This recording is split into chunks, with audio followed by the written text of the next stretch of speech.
Gente, isso é vida. Seu filho vai copiar você a vida inteira. Sim. Graças a... Ele vê você andando, ele andou. Só que se ele vê você brigando com a mãe dele, ele também vai ver, tá? Se ele vê você não sendo carinhoso, dando um mau exemplo, meu pai dava um bom exemplo. Então eu aprendi a levantar, entendi que meu pai conseguia caminhar e ele trabalhava. Eu copiei meu pai com 8 anos. Eu queria ser importante. Meu pai era importante. E ele é um exemplo de mão de obra, que o Arthur falou, linha de frente, locomotiva. A minha mãe ia pôr nos trilhos.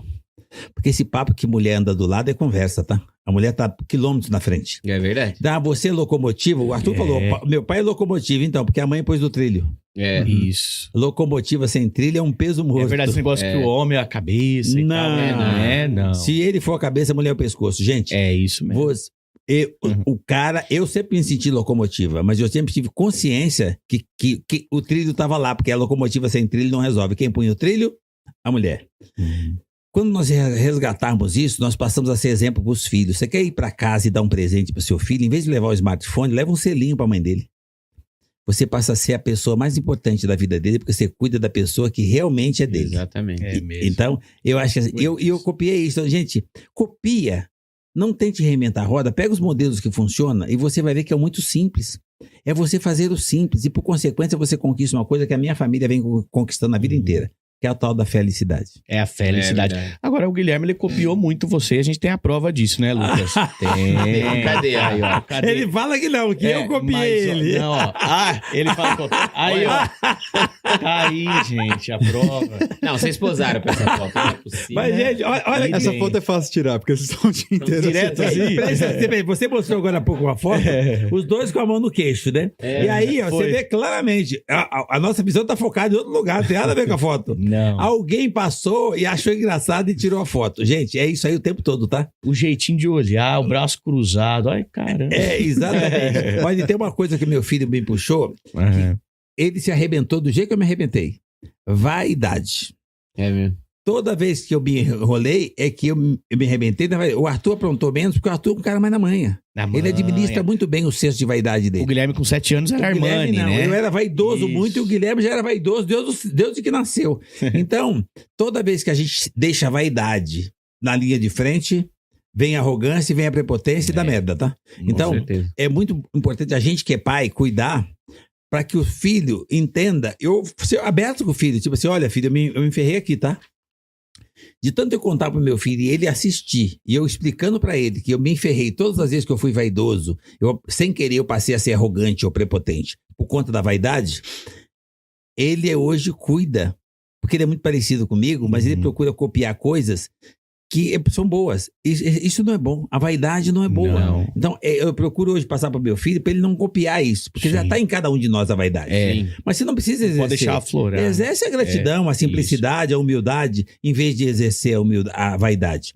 Então, o que o seu filho vai consumir? Aquilo que você passou de energia para ele. Então, Deus de pequenininho é muito bom, importante você ver isso. Do jeito que ele vai copiar você para dar o primeiro passo, daqui a pouco ele corre e nem alcança ele. Já tá então, quase. Tudo depende de como é que foi o primeiro passo. Porque a hora que ele começar a correr, não dá mais pra você corrigir. Isso é verdade. E, Arthur, você teve algum momento que você se vislumbrou, assim, playboy, aquela coisa toda de não saber lidar com o fato de ter um pai famoso e você também ser muito bem sucedido, criou coisas que se tornaram sucesso. Alguma vez você teve um desequilíbrio que você teve que se reprogramar? Cara, sabe que pra mim acho que foi meio contrário, né? Eu tava nessa reflexão recentemente, porque eu sou totalmente oposto, né? Eu não ligo pra carro, não ligo pra marca, não ligo pra nada. E aí esse dia eu tava pensando até que eu preciso cuidar melhor da minha imagem de tão largada que ela é. Eu lembro até hoje que uma época eu não queria ter carro de jeito nenhum, já estava casado, etc. Então minha esposa adora, então ela tem lá o carro dela. Sim. E eu falei, não quero ter carro. E meu pai se incomodava loucamente que eu estava sem o carro, né? E aí, acho que eu fiquei quase um ano que eu queria andar de Uber, não sei o quê, blá, blá. E aí, não, você tem que ter um carro, você tem que ter um carro. Eu falei assim, tem um carro sobrando aí? Tinha um carro, tinha um Etios. Tinha lá e era mecânico ainda. Eu falei assim, quer que eu tenha um carro? Me dá o Etios. E acho que eu fiquei uns 3, 4 anos com o Etios. Caramba, mas assim, bastante. E aí, eu chegava nos lugares, eu ia em restaurante, eu ia em tudo que eu ia lugar com o meu Etios. Com o porque, Etios assim, podendo ter ele uma... é muito bom. O carro era muito bom. Bom pra caralho, isso que eu ia O carro era falar, muito é bom. muito bom, Não, cara. eu adorava meu carro. Assim, e aí ele se incomodava que eu não tava trocando de carro. E aí tem muito essa questão que eu acho que você também tem que respeitar o seu estilo. Nunca foi motivação do meu sucesso comprar o próximo carro. Foi muito eu sou parecido com de você. pensar a estrutura da minha família, se eu vou dar a educação que eu quero para meus filhos, uma viagem. Então acho que uma coisa é valores, outra coisa são objetivos. Eu tenho a minha mulher é o seguinte, ela manda em mim. Quando ela não vai, ela manda uma assessora chamada Thaís. Essa Thaís aliás, que você acha gente fina, ela é uma Isso. praga. Se Não é você Thaís. elogiar a Thaís, não faça isso que ela vai se achar. Porque assim, quando minha mulher não tá, minha mulher é opressora. E quando É opressor. Igual a Lívia. A Lívia é opressora. E quando ela não tá, ela manda a Thaís e dá porque a Thaís faz o que ela quer. Sei. Tá certo. Você vê que Ela ele não gosta de ninguém obedece. que tem juízo, né? Quem tem juízo Obedece. Não, mas eu vou falar bem da Thaís. Você falou pra não falar. Mas Thaís, um abraço pra você. Thaís Lopes. Que nos proporcionou, né? Eles estarem aqui hoje. Eu falei até em off pro Arthur que tem muito assessor de pessoas grandes como você que ao invés de facilitar, né, quer ser mais que o assessorado. E a Thaís, ela foi super querida, aberta, atenciosa, respondia rápido. Quando ela viu qual que era a proposta do podcast, com a chancela também do programa, não demorou muito pra ela responder e positivar. Tem uns que falam, mas Obrigado, quantos Thaís. inscritos tem? Quantos views tem? Fica assim, sabe? A gente fala, pô, a gente tá crescendo, Não, a gente cara. tá trabalhando aqui. E a Carinho gente com as pessoas e não subestime. De onde você menos espera, sai o melhor like. Tipo assim, É verdade. É verdade. E eu digo uma coisa pra você. Hã? Oxe. Instagram da Thaís não tem, não, cara. Essa mulher é praga na minha vida. Thaís. É o Lucas entrando na live aqui, gente. Se metendo na live aqui. Na nossa Instagram da Gente, Thaís. essa voz. Falando É geral. da Thaís no Instagram. Mas olha, que Deixa eu ver se eu interessante. tenho uma foto A Thaís, dela, peraí. olha que interessante Oi, o carinho, né? Eu acho que eu tenho aqui. Eu tô andando, às vezes, eu sempre tô com ela, né, no aeroporto. E eu desço do aeroporto, já pego o celular. Eu fico no celular despachando porque eu tô na empresa e eu faço parte da área comercial. E eu vou pra cima, tem um sinal, eu já vou pra empresa. E a Thaís fez assim, chefe, dá pra guardar esse celular? Aquelas pessoas estão te olhando, você não vai cumprimentar as pessoas? Desculpa, Thaís, foi mal. Aí eu guardo o celular. Chefe, ali, aquela pessoa tá querendo... Vai lá cumprimentar a pessoa. Aquela senhora tá na cadeira de roda e ela não anda, dá pra você ir lá? Olha só. Aqui, É sensacional. Esse é o papel do assessor. Eu também faço assessoria e sei que você tem que ficar assim atento, porque a pessoa às vezes não tá... Eu tenho um lance, carinho com as pessoas, às vezes você não percebe. Quer que uma coisa desagradável, a pessoa te cumprimenta e você não responde, dá a impressão que você é arrogante. Eu me sinto péssimo com isso. E a Thaís lembra e fala, chefe, olha para aquela senhora. Ô, senhora, tudo bom? Tudo bom? Eu volto e cumprimento as pessoas. Legal, muito legal da sua parte. Não, mas tem que ser assim. Não, e ele é mesmo, porque a minha sogra do Felipe, que tá aqui, né? Ela Isso, pediu e ele foi prontamente mandou um recado pra ela maravilhoso. Isso é muito importante, porque você vê, muitas vezes falam que às vezes, quando conhece, falam assim, né? Quer conhecer. Quer parar de gostar do seu ídolo, conheça ele. Isso. O Geraldo já é o contrário, É verdade. né? Então, eu não conhecia, né? E agora ele é meu... Pronto, já é uma referência. Thaís, olha só, você... Um abraço pra você. Gente, prazer. É opressora 2. É o professor... Tá chamando de opressora, Thaís. Olha só isso. Tá vendo? Mas papel muito importante o dela. E você falando dessa atitude... Ela aguenta ele. É incrível. A Thaís, depois da Marlene, ela. Exato. Mas sensacional, porque ter um assessor perto de uma pessoa que é referência como você, que se atenta a detalhes, como você acabou de dar um exemplo do aeroporto... É normal, você tá distraído, não viu. Mas é isso, é se atentar pra não passar uma imagem ruim pro outro que te admira, sabe? Mas assim, isso é sensacional. Eu reconheço que eu sou largado, né? Ontem eu tava em Fortaleza, batendo um papo com o povo lá em Fortaleza. O pessoal sensacional, umas cooperativas. E E a Thaís não foi. E tem uma amiga lá que não sei se vocês sabem, o Brasil é consumido muito na África. Uhum. E ela estava lá na África e o pessoal da África me acompanha muito, ela queria me levar para a África. E ela foi lá, como eu não estava lá e ela é do Ceará, ela é de Fortaleza, ela me deu assessoria, tipo, foi meio que de staff, não é o caso dela, ela é coach, ela é um monte de coisa. Mas naquele momento ela estava de staff. A hora que terminou o evento, que nós fomos embora, que quase o voo me perdeu, porque dizem que o voo me perde. O voo te perde. Eu tô no aeroporto, falando com as pessoas, ele vai embora. Aí a menina ligou pra Thaís e falou: Thaís, nós vamos levar ele pra África, o povo da África ama o Rufino, mas eu só tinha uma observação. Falei, o que é a observação? Ó, da próxima vez eu trago você, ele dá muito trabalho. Falou. Ô, filho, deixa eu falar assim pra você, não. Eu tento. É uma santa, então, a Thaís.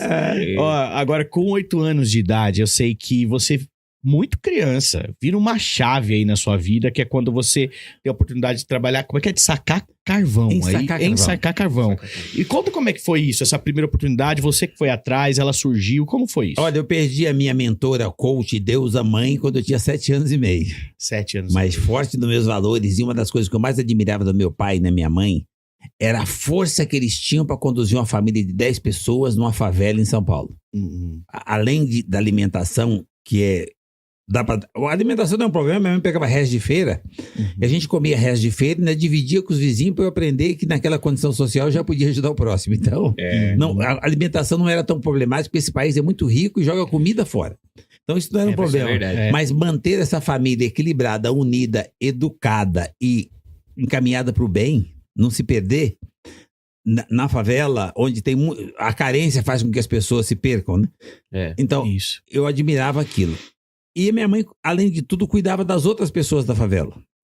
Nossa. E eu achava ela a pessoa mais importante do mundo. Meu mundo era aquilo ali. Eu achava era a pessoa mais importante. Mas você tinha já um bom exemplo do mundo. Para mim, a minha mãe era um tudo. E meu pai era o cara que dava o suporte para isso, para ela. Então, para mim, eu tinha uma admiração gigante pelos dois. Eu queria ser importante. Quando a minha mãe faleceu com 7 anos e meio, eu demorei um pouquinho para cair a ficha. Depois caiu a ficha, eu entendi que ela tinha um tempo, que o tempo dela acabou. E que para eu fazer ela ter orgulho de mim, eu queria ser tão importante quanto ela. E eu entendi que ser importante é quando alguém faz alguma coisa pelo outro. Ser importante é você levantar, esticar a mão e trazer mais alguém. Pôr a máscara em você, respirar e pôr no próximo. Ser importante, fazer diferença para outro ser humano. Então, eu comecei a sacar carvão e eu ganhava pouco mais de meio salário mínimo. Mas era o suficiente para eu pôr café na manhã em casa para 9 pessoas. Eu me senti o cara mais importante do planeta. E com essa idade? Eu me sentia o cara. Eu me achava. Assim, eu conseguia pôr café da manhã, eu era importante. Todo mundo me elogiava e tal. Nunca mais eu quis deixar de ser importante. Nunca mais eu quis deixar de servir, de atender, de proteger, de dar direção, de fazer alguma coisa pelas outras pessoas. E você estava sendo tão importante quanto a tua mãe era para as pessoas da favela. Isso, é só isso. E hoje eu busco a mesma coisa. Eu mudei de endereço, não mudei meus valores. Quanto eu posso ser importante para fazer alguma coisa para alguém? Cara, é sensacional. Você ser importante para uma outra pessoa. Para outra, quem é aquele que estava ali deitado e você deu um pedaço de pão para ele. Você se tornou um cara que tirou a fome de alguém.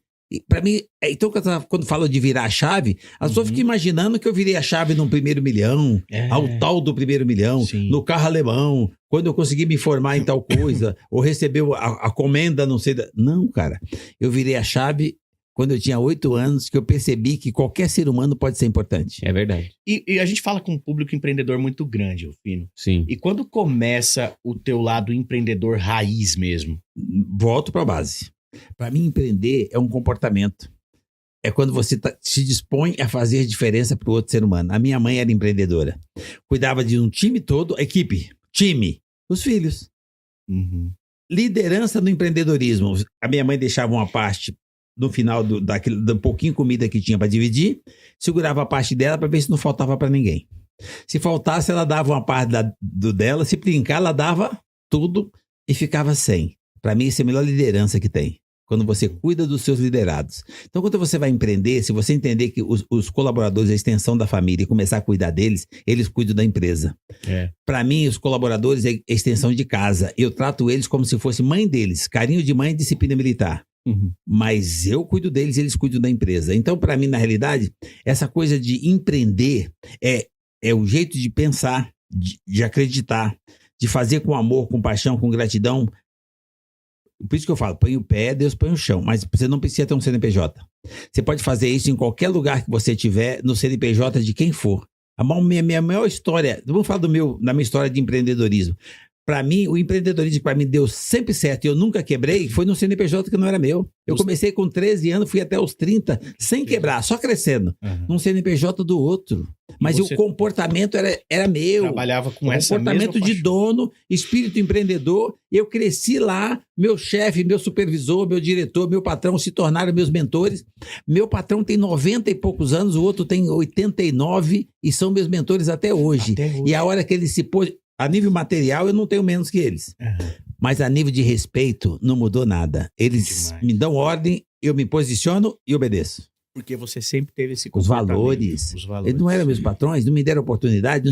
Eu me tornei cria deles, tipo como se fosse da família deles. Sim. E mudou agora por quê? Porque eu arrumei um trocado? Porque eu não estou mais debaixo do CNPJ deles? Gente, empreendedorismo é comportamento. Começa onde você está. Se todo lugar que você tiver, pode falar de sustentabilidade, essa coisa do ESG. E quando se fala de sustentabilidade, você quer sustentabilidade melhor que você entrar no banheiro público, economizar água e papel, achar que alguém está te olhando? Faz para você quando ninguém tá vendo. Cara, vai para um hotel, se instala no hotel meia dúzia de estrela e usa uma toalha só. Você faz um show e fala de sustentabilidade e pede 20 toalhas. Então, usa pensar, uma toalha. Então, cara, é o que nós podemos fazer a partir de nós. Então, empreender, para mim, é um comportamento. É um jeito de pensar, é uma atitude empreendedora, um espírito empreendedor. Não tem nada a ver com CNPJ. Então, para todo mundo que empreende, gente, empreender, se você consegue sair de casa de manhã e ter o que fazer, começou a empreender. Empreender é o que faz a mulher. Ela serve, ela atende, ela protege, ela dá a direção. E, por consequência, ela tem o poder. O poder é da mulher. Porque, de verdade, a grande empreendedora da vida é uma mulher. É o melhor exemplo que eu acho que eu já vi da minha mãe e das mulheres que têm filhos de empreendedora. Ela cuida de todo mundo, abre mão da parte dela, vai para a linha de frente para proteger o outro e sem empreender. Agora, por consequência, é claro que se você fizer 16 horas por dia, dá dinheiro. Aí você ganha dinheiro por consequência. E quando você ganha dinheiro, o bom empreendedor que ganha dinheiro, o bom empreendedor que eu falo é o cara que tem valores, que tem sentimento, que é emocional, que é ser humano. Ele nunca deixa que as conquistas dele fiquem maior que ele. Ele ganha, mas quando ele não tem dinheiro, como eu já fiquei sem dinheiro algumas vezes, você quebrou 6 vezes. Não. Eu nunca fali, eu nunca fracassei, eu só fiquei sem dinheiro. Quando isso acontece, eu não perdi meus valores. Eu não fiquei depressivo, eu não fiquei chateadinho, eu não fiquei magoadinho, não culpei Deus, tipo assim, e nem o vizinho, nem o sócio, nem o governo. Eu entendi que a responsabilidade é minha, quem cometeu o erro fui eu, quem foi vaidoso fui eu, quem foi arrogante fui eu. Baixa a bola e começa de novo. Empreendedor, para você, ninguém desaprende a andar de bicicleta. Então não importa o estágio que você está, onde você se colocou. Levanta, lembra da criança que andava de 4? Então, você consegue andar, levanta, para de andar de 4, vai de novo. E aí você consegue de novo. Então, para mim, empreender é vida. Então, cara, parar de empreender é parar de viver. E para isso não precisa um CNPJ. É verdade. Sensacional. Que aula, hein? Que aula. E essas 6 vezes que você disse que, entre aspas, quebrou, mas deixou de fazer grana ali nesses momentos, foi por causa dessa vaidade, por causa de alguma situação específica? Esses 6 momentos da sua vida. Situação específica. Vaidade que traz arrogância, que traz a prepotência, que fica sem dinheiro. Especificamente é a mesma coisa. Todas as 6 vezes. Não! Sabe que quando eu tinha 11 anos e minhas latinhas sumiu? Foi a única vez que eu quebrei que eu acho que não foi culpa minha. Aliás, e como é que você vai para esse universo como catador mesmo, assim, de latinhas, né? Do universo do catador de lixo mesmo? Como é que eu vou? Como é que você começa nessa área lá atrás? Como você, porque você primeiro sacava o carvão. E depois como é que surge a oportunidade ali? Copiando. Eu ficava, onde eu sacava carvão, a hora que tinha um pouquinho, eu nunca usei 1 hora para comer. Ninguém precisa de 1 hora para comer. Eu ficava lá fora sentado um pouquinho. E aí, eu olhava pros meninos descendo o morro e eu prestava atenção. Os meninos vinham com a roupinha melhor que a minha. E eles tinham chinelo leve, de plástico, tipo Havaiana. Uhum. O meu chinelo era de pneu, de carro, com a tira de lona. Era pesado. E o chinelo dele era leve. Eu queria saber como é que eles tinham chinelo e eu não, se eles moravam na mesma favela. Eu segui os meninos para ver o que eles faziam. Eles trabalhavam no lixão. Aí eu larguei meu desacabou e fui também. Eu só copiei. Gente, olha, minha mãe sempre ensinou o seguinte. Na favela, por que eu copiava os meninos que faziam as coisas certas? Porque eu sou mais inteligente ou mais honesto? Não. Duas coisas. Primeiro, eu tinha para ser mais honesto, eu já tinha um exemplo dentro de casa que meus pais me deram esse exemplo. Agora, nunca mexer no que não é seu. Não é seu, não é seu. Sim. Então isso não era um problema. Mas então você é mais inteligente, mais honesto do que os outros meninos na favela? Não. Eu copiava os meninos que faziam certo porque eles duravam mais. Os outros meninos eram mortos ou presos. Eu queria durar mais. Você só copiou aquilo que dava certo. Gente, a vida toda eu só copiei. Quando meu filho fala de inovação, que foi para 9 países para poder olhar como é que funciona a reciclagem de caminhão lá fora, ele copiou cada detalhe para ele inovar e fazer melhor. É o que ele falou. Não tem genialidade, não. Ele copiou e aprimorou. Ele melhorou aquilo que tem lá fora, tanto que hoje agora, recentemente, ele foi no Japão e nem lá eles fazem no padrão que a gente faz. Porque ele copiou e aprimorou. Gente, por que meus filhos me superaram? Esse cara é muito melhor que eu. Porque ele copiou o que eu fazia, só que ele aprimorou. Você pode fazer, olha, eu copiei do negão isso, só que esse lado dele eu não quero. Eu copiei a positividade, mas esse lado vaidoso eu não quis. Eu sou vaidoso, meu filho não é. Que bom que ele não copiou. Então, nós temos escolha. Copia e usa só aquilo que funciona. Mas seguramente, todas as vezes que eu fiquei sem dinheiro, o primeiro passo foi a vaidade. Que me levou no final a ficar sem dinheiro. Quando você fica com vaidade, você fica arrogante, prepotente, para de ouvir. A mulher não tem 6 sentidos, tem 200 sentidos, mas você não ouve, porque você se acha. Você está na vaidade. A vaidade é um veneno. Então, para você que empreende, primeira coisa que você precisa estipar da sua vida empreendedora, a vaidade. Achar que você é mais que os outros, né? E tem muita gente, que acha, assim, né? A gente trabalha com muitas empresas aqui, a gente já vê, obviamente, que a maioria, maçante, são excelentes empresas. Mas a gente teve algumas aqui que a gente viu, até teve problema conosco, né? Às vezes não é bom pagador, essas coisas. E você vê que às vezes, a gente tava falando sobre isso ontem, né? A primeira coisa que uma pessoa que tá com dificuldade, né, ou não tá pagando, alguma coisa assim, o serviço, mas isso aí não foi bom pra mim. Ele não admite que ele tá... A gente... isso aí eu não gostei desse negócio que vocês me venderam e tudo mais. Então, mas agora que você não tá pagando... É que ele é um cara moderno. Nós não estamos em época de terceirização, ele terceiriza o problema. Muito isso. Eu vejo muito mesmo. isso. Moderno, né? Pessoa, né, Samuel? Tem terceirizando aqui. Nossa, nem fale. Tudo é os outros. E Arthur, o que você você admira no seu pai? O que você copiou que você fala assim, poxa, o que eu mais admiro no meu pai, que eu levo comigo, apesar de eu ter minha própria personalidade, de eu ser o cara da oposição, mas o que eu admiro do meu pai e eu levo comigo Acho que tem duas grandes coisas. A primeira é a consistência. Então, todos os dias, não importa o que aconteceu no dia anterior, eu sei que ele vai levantar e ele vai fazer $1. Eu lembro de pequenininho. Eu acordo para fazer $1. Eu lembro, sei lá, de vez em 6 anos a primeira vez que eu vi minha meta isso. material até hoje. Que legal. Então, essa consistência, acho que é muito forte. E a questão do... Como é que eu posso falar essa? É um pouco do positivismo, etc. Mas assim, o acreditar que dá pra fazer, tá casado com outras 1000 coisas. E acho que a principal dessas 1000 coisas hoje, dá pra resolver isso? Que tá te dando dor de cabeça? Não. Então aceita. E vamos pra próxima. E aí você aprende a não sofrer. É verdade. O meu pai sempre falou muito de sofrer no máximo 5 minutos por qualquer coisa, né?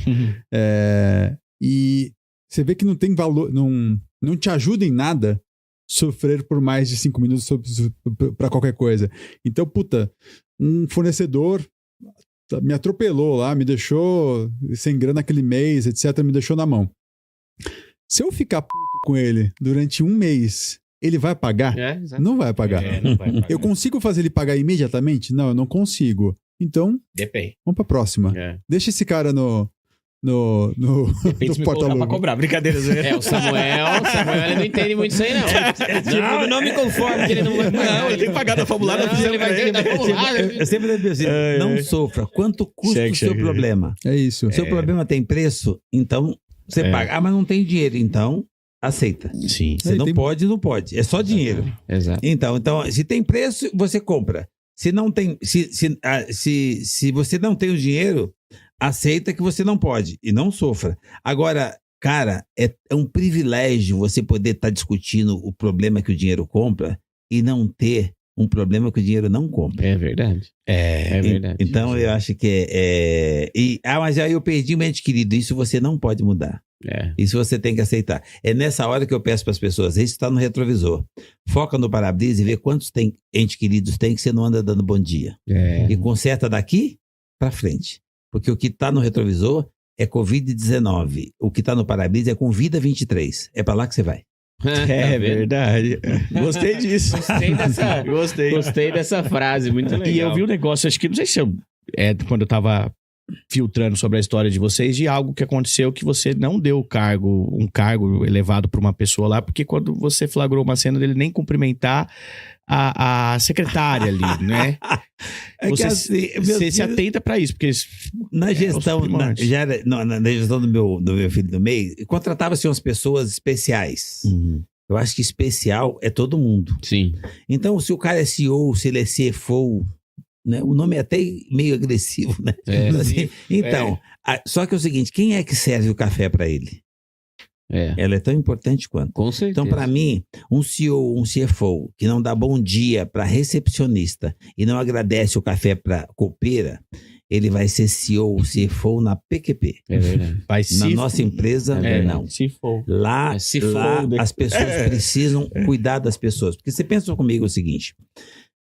Produtividade. Como é que eu tiro produtividade do meu time? Com bônus? Claro, mas como é que faz para eles ganharem bônus? Eu dou bom dia. O bom dia, o carinho faz com que a pessoa se motive a querer buscar mais alguma coisa. Aí ele produz mais. E aí não é que eu dou bônus, ele ganha o bônus. É verdade. Eu dou espontaneamente o bom dia. Agora o bônus quem ganha é ele.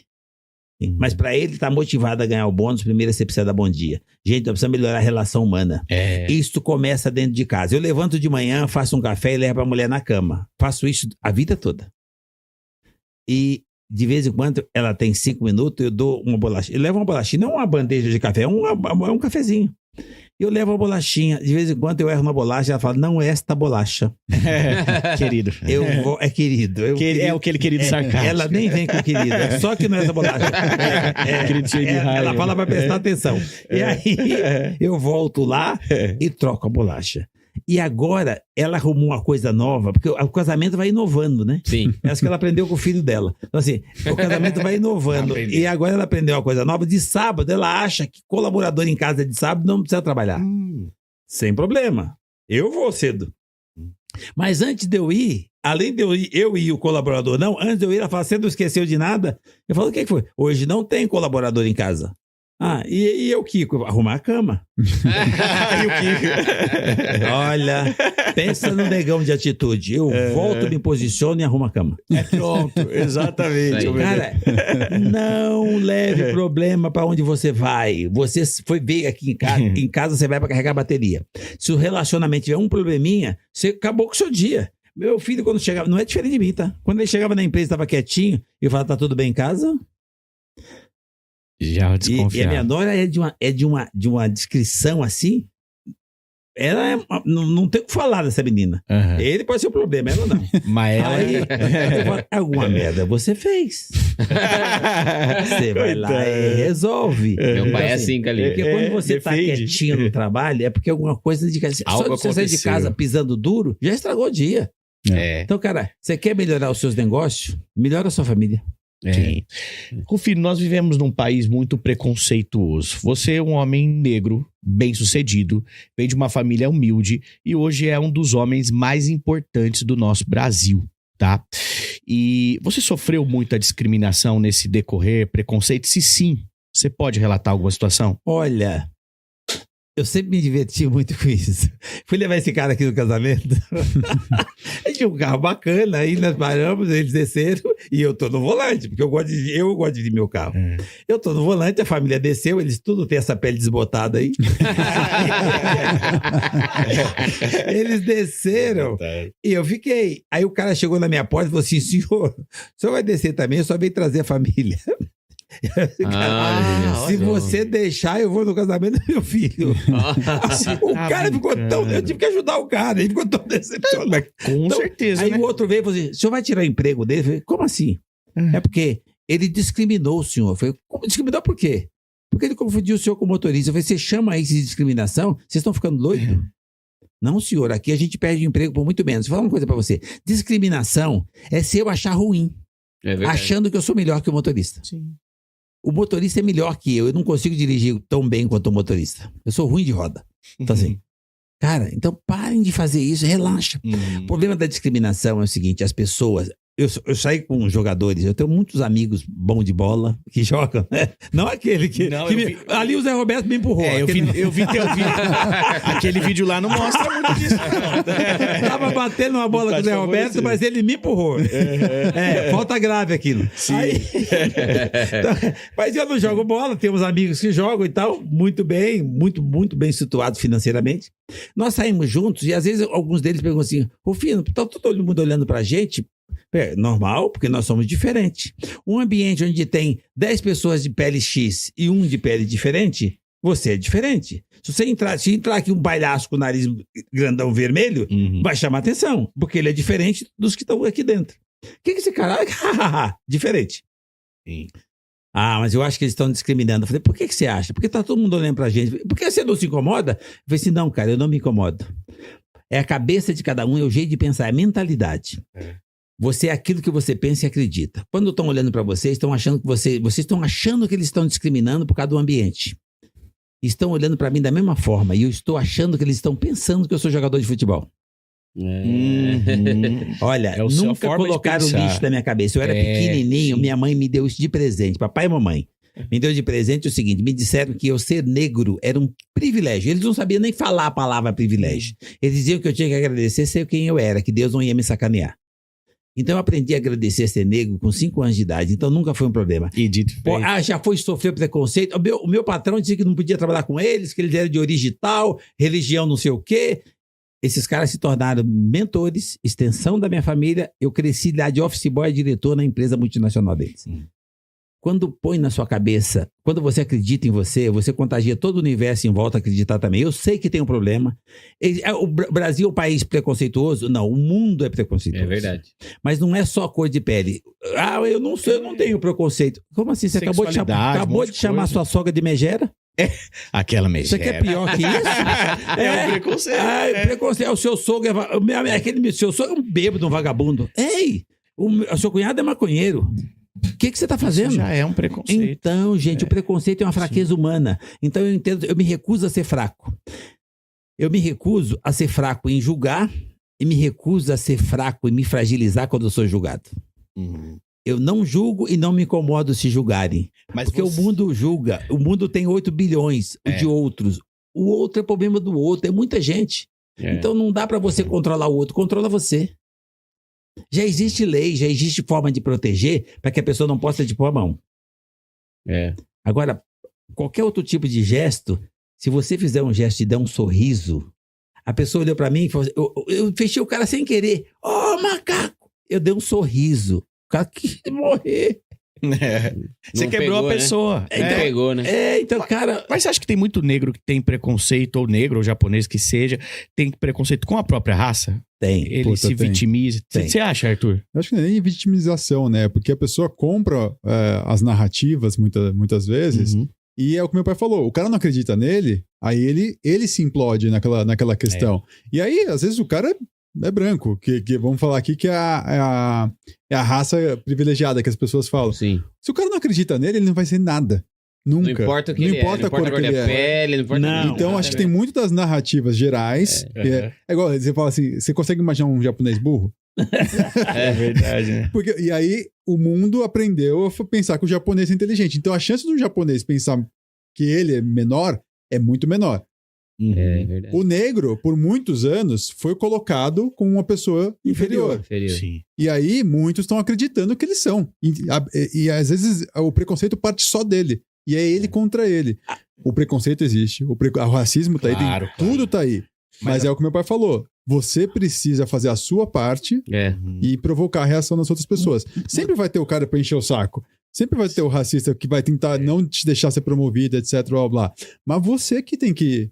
quando eu falei agora, né? O sucessor é sempre a vítima, né? Porque o pai, a mãe são difíceis.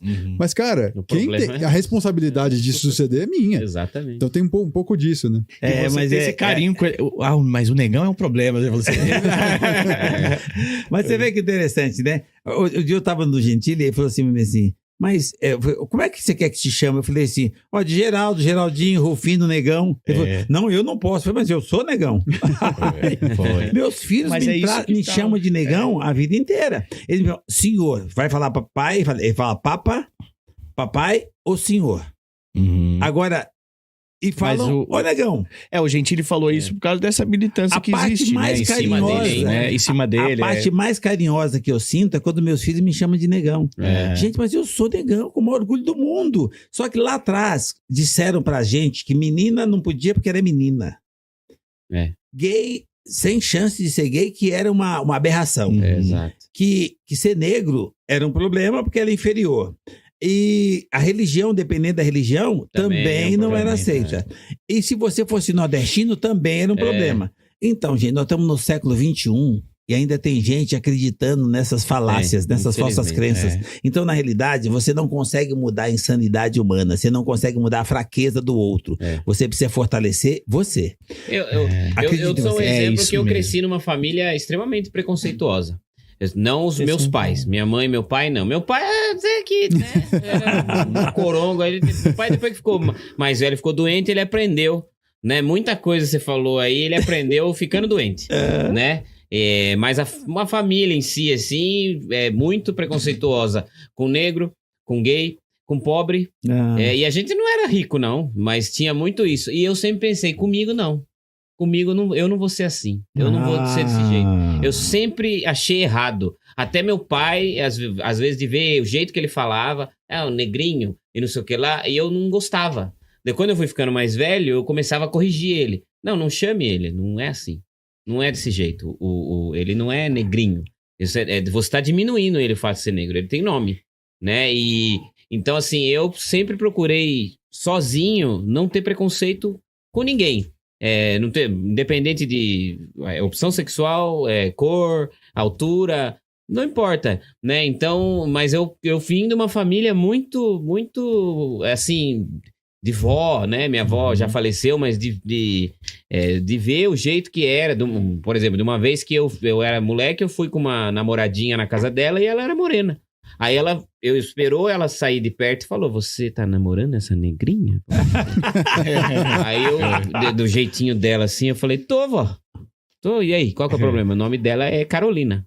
Aí ela, não sei o quê. Então eu nunca gostei, sempre achei isso aí. Então, mas muito você falou, é uma coisa a sua atitude é que fez exatamente, isso. Então todos nós temos esse poder. Então, às vezes eu falo, eu sou muito chegado a muitas comunidades negras, sou presidente de honra de algumas delas, mas eu digo assim, gente, o segredo é você acreditar em você. A transformação parte de você. Não espere que o outro faça. Não existe o jeito de fazer uma lei para obrigar o outro a olhar para você diferente. Porque assim, tá na mente. Na mente dele, ele tá te olhando cada vez menor. Exato. Quanto mais fizerem leis, quanto mais criarem obstáculo, mais a mente do outro vai achar que você é inferior. Então você que precisa acreditar em você. Por exemplo, você pega duas culturas, duas nacionalidades, duas classificações de pessoas que foram, de alguma forma, massacrados lá atrás. Judeu, que não eram só escravizados, eram mortos. Sim. E os negros. Sim. Qual que é a diferença que até hoje eu tento levar para a minha comunidade? O que o judeu tem de especial? Nada. Ele tem propósito, foco e eles são unidos. Isso é verdade. A união deles criou a força. Eu estou falando porque eu fui educado profissionalmente para o judeu. A força, eu ficava copiando o que eles faziam. Uma das forças que eles tinham, que tinha a ver com a minha família, era a união. A minha família foi toda bem sucedida porque são unidos. Nós não temos nenhum coitadinho, 150 pessoas. Tem mais de 80 CNPJ. na família de 150 pessoas, não tem nenhum coitadinho, todo mundo saiu da favela. União. O que falta para a comunidade negra que transformaria essa imagem de uma vez por toda neste país? Nós somos maioria. O que não tem? União. Se tivesse união, nós teríamos bons políticos negros, mas nós não votamos no negro. Então, se nós somos maioria, nós temos a opção de fazer escolha. Mas aí você fala, aquele cara é sensacional. Vem o próprio irmão dele, negro, que veio da mesma origem, que a África é o berço do mundo. Então ser negro não pode ser um problema. Não, então, aí mas a hora que você tenta destacar o próprio irmão, aí tem. Então, na realidade, a hora que tiver união, tem solução. Da mesma forma que os judeus conseguiram se destacar por conta da união deles, se a gente se unir, nós somos maioria. Os afros, os quilombola, afros, originários, pardos, entenderem o poder, maioria absoluta nesse país. Então ele pode usar o poder deles e dizer, agora nós vamos comandar a política, agora nós vamos comandar isso aqui, agora nós vamos se organizar e vamos fortalecer, igual os Estados Unidos. Então, ou seja, copia. E você vai ver que quando você se une, você faz toda a diferença.